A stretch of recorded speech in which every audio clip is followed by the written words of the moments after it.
Hi there, and welcome on the journey to transform culture. I'm Steve, and I'll be your guide. Well, folks, I hope you're having a fantastic day and an even better week. In this video, folks, I think you're going to like it. We're going to talk a little bit about being a steady presence. Now, we're going to go to the big board in a couple minutes, but oftentimes we jump in talking about organizations, right, and our teams from a leadership and the broader team perspectives. But remember, all the dots connect, personally, professionally, because there's civic groups, there's all kinds of things we're involved with outside of work, our churches or, the government, all the things, family and friends, all of it. So where we come together, if you can find value in connecting the dots to help enrich your lives, right? Elevate your lives in any way, utilize this for that purpose. And hopefully you and your broader team can benefit from some of the things we talk about on this channel. All right, folks, so are you a steady presence? That's what we're going to talk about next. So I'm going to meet you over at the big board here in about a second. Okay, we'll see you over there. All right, and we're back. All right, folks, so let's get into it. Are you a steady presence, whether it be in your organization or any other group you're involved with, for that matter, right? Well, we'll just hit on a few things just to kind of spur some thoughts, right? And it doesn't matter if you're the leader or a member of the broader team. It doesn't matter. Support staff, leadership team, doesn't matter. We all have to kind of ask ourselves some of these questions, right? Because we want to elevate our performance and we want to have growing and thriving lives, but we also want that for our team, right? Hopefully, right? As well as our customers, because remember, the conduit to the customer is the team. That's where the heartbeat is of your organization. So important, so important. So let's dive in a little bit here and just kind of do a little mind meld and see what we come up with, right? All right, so driven. Are you driven? It's fine to be driven. If you have a goal, you have objectives, you're excited, you want to pursue this thing, you want to achieve this, right? For yourself, for your team, for everybody. And that's great to be driven, right? And to have a passion for what you do. But it's a slippery slope if that, being driven becomes so over consuming, all consuming, that now you become pushy. Now, I'm sure we can all look back at some organization that we either are a part of or in some way, shape, or form, or customers of potentially, where we could easily see that either members of the team or the leadership were pushy, right? They were pushy. They weren't, you could say, well, they were driven. They may have started out being driven, right? They may have started out with all kinds of, a halo of driven. Oh, little angelic halo there. I'm driven, yes. But then everything falls into the excuse category, right? Which ends up turning into being pushy, right? Their excuse to be pushy is I'm driven, okay? So we want to make sure that we're not coming across this way. And in a video or two that I did previous, we talked a little bit about tone, right? What's the tone we're taking with our team, right? What's our tone? Put this over here. What's your tone? Are you inviting collaboration? Are you inviting resolution, right? Also, are you, and when I say calm, I don't mean sleeping, right? But are you calming? What's your tone? And are you calming? Are you a calming presence for your team members? Because remember, folks, we want folks on our team, members of our team, to be focused on the tasks and the functions that they have to fulfill to, create the product and or service that they do. Anything that you're doing to fluff their feathers, or it's like petting a cat, backwards across their coat. They don't like that too much. Do you think they're too focused on what they're doing if you're not more of a calming presence? That isn't also, keep in mind, this isn't to acquiesce to, I need to, butter them up, right? No, it isn't to be like, oh, to be so, we're not talking about over nice and over, no, we're not talking about that. To be steady presence, really, the steady part of that is consistent, right? Are your emotions consistent, right? Consistent in a controlled. Are you in control of your emotions, right? Control of your emotions. Do you have control of your emotions? Well, again, we've all probably been associated with and or at some point in our lives with somebody who wasn't in control. And it may have been that they didn't route those, necessarily attack people or anything like that. Too bad if they did, obviously not good. But it could also be that they just get fired up. But that's not too calming when somebody gets so fired up about something that they're just losing their mind. I remember, I'll use something that's not so direct just to keep it a little bit lighter. I remember in middle school, we had this one teacher, and this is back when we had chalkboards and erasers. I know I'm dating myself now, right? But had one of those big erasers, it was a ridiculously long thing. I don't know, it must have been over a foot long. Maybe it was a foot and a half. It was monstrous. And he would lose his mind in middle school. He would lose his mind. And a couple of times he threw the eraser just flying, whap. And I remember, I'm pretty sure he threw it so hard one time that it hit a couple of feet above somebody's head against the back wall. He was like a painted cinder block, whatever you want to call it. And whap. And I'm thinking, oh my gosh, right? I think about that now and I'm like, a couple of feet lower and that person would have been knocked out, right? So clearly out of control, right? We don't want to be out of control. We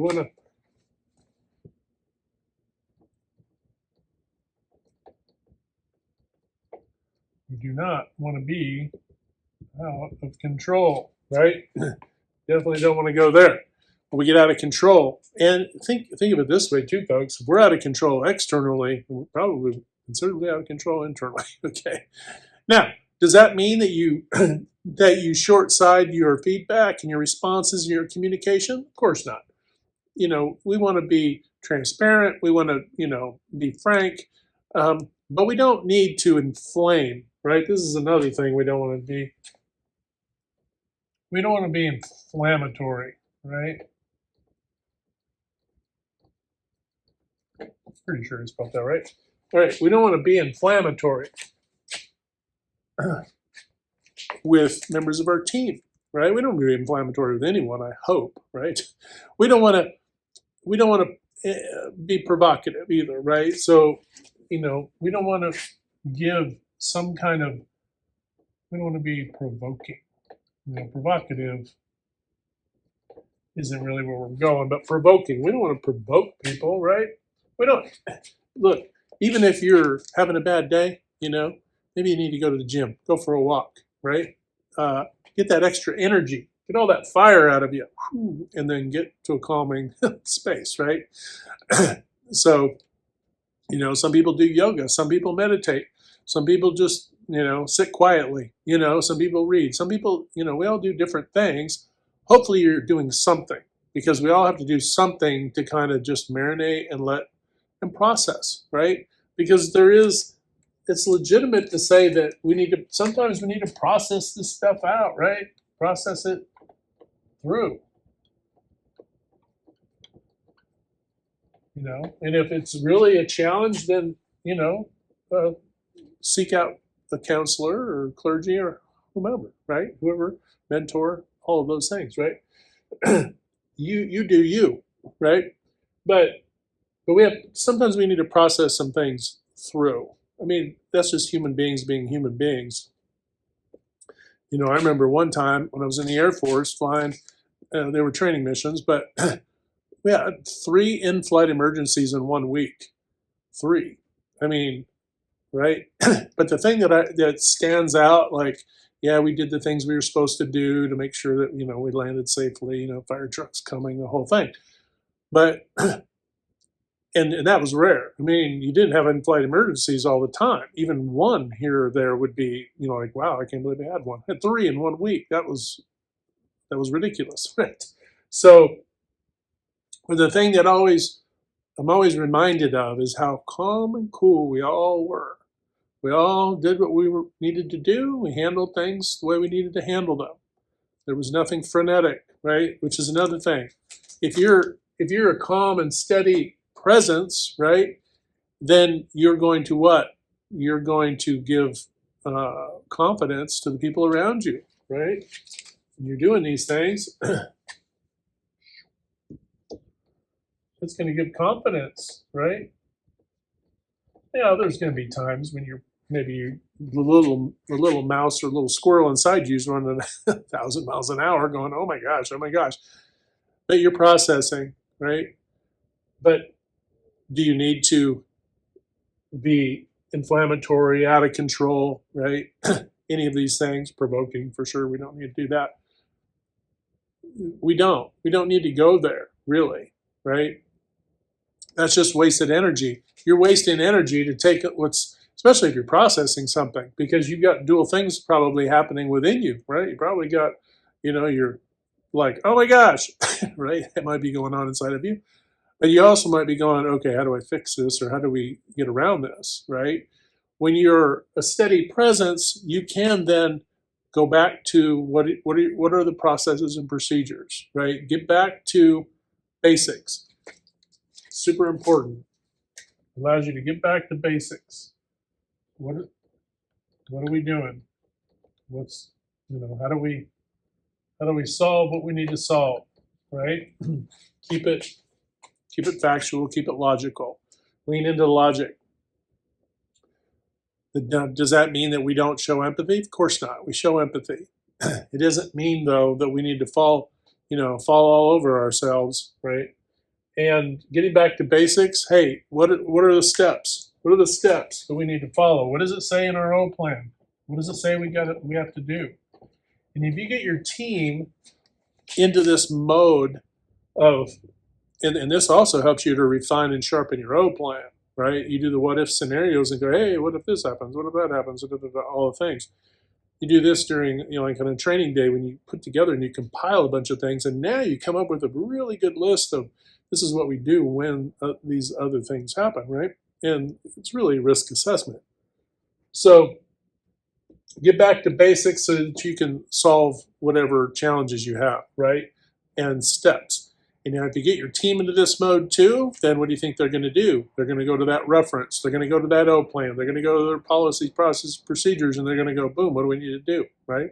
Oh, somebody's sick and out, but we need to get this, and that done. Oh my gosh, what do we need to do? What do we need to do, right? Now, the squirrels may be running, 1,000 miles an hour inside of us. We're human beings, folks. But we don't need to unleash our squirrels onto others, right? That's it's useless. It's a waste of energy. Now, you think about it, you can apply this beyond organizations too, right, folks?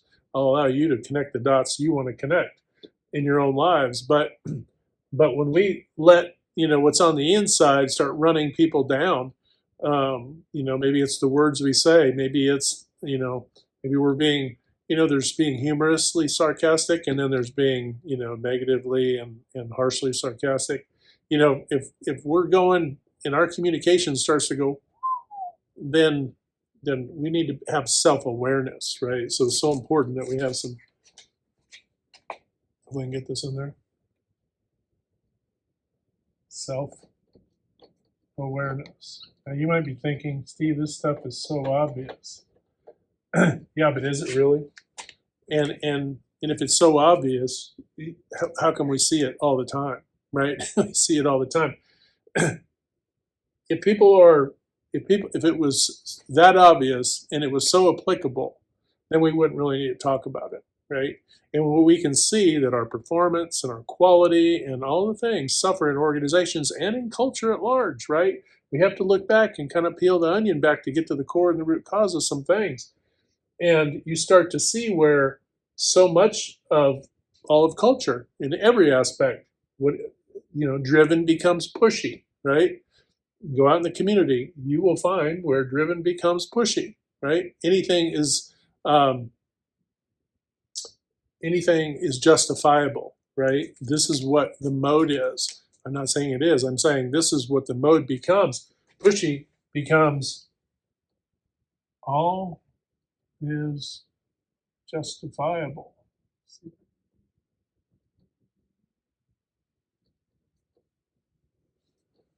So driven becomes pushy, and then all is justifiable. And it's not. Not everything is justifiable, right? And if we have self-awareness, then we can then see and feel, right?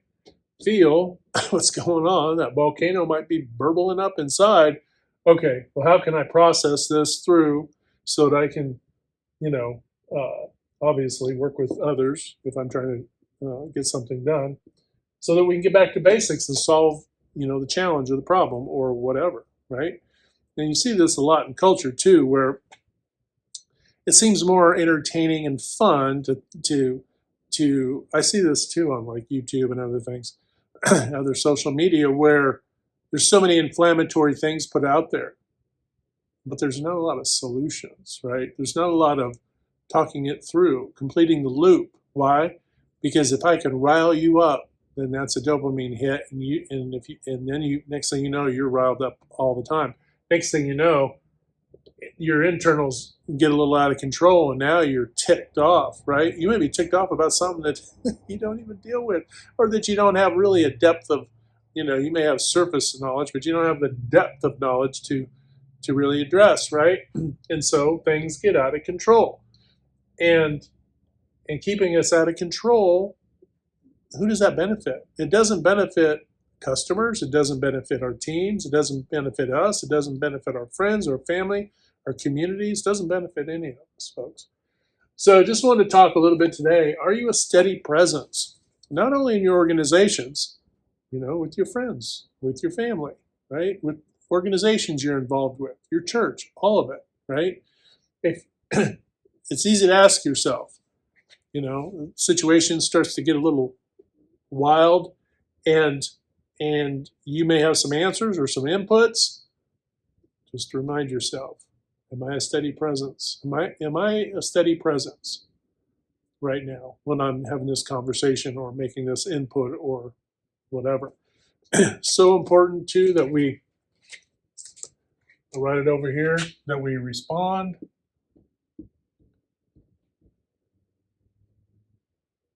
not react, right? I want to respond, not react. Because if we're reacting, then we're going to say something that's going to go, ooh, it's going to go downhill real, and we're going to make things worse, right? You don't need to make things worse. Somebody may be trying to provoke you, trying to get you all riled up, right? You got to ask yourself, are you a steady presence? I'm going to marinate on what they said, because I don't want to be, unsteady, right? I want to be thoughtful, right? Because that's really what we're talking about here is, are we thoughtful? See if I can squeeze it in. We'll just put it right here. Thoughtful. Are we thoughtful, right? So if we're thoughtful, we're going to be more of a steady presence, right? All right, folks, just a short one today. Hope you're having a fantastic day. Remember, hit that good green domino 3 to 5 times a day or more to uplift, motivate, inspire, and just encourage one another. When you do this, not only hoping to transform culture, but you're also transforming your own life. But remember, we can't transform anything on the outside if we're not willing to transform on the inside, right? So just remember that. And in doing this, you're going to be a steady presence, not only for yourself and your own life, but also for your entire team. All right, folks, hope you're having a great day. Hit like, share, and subscribe. And until next time, we'll talk to you later.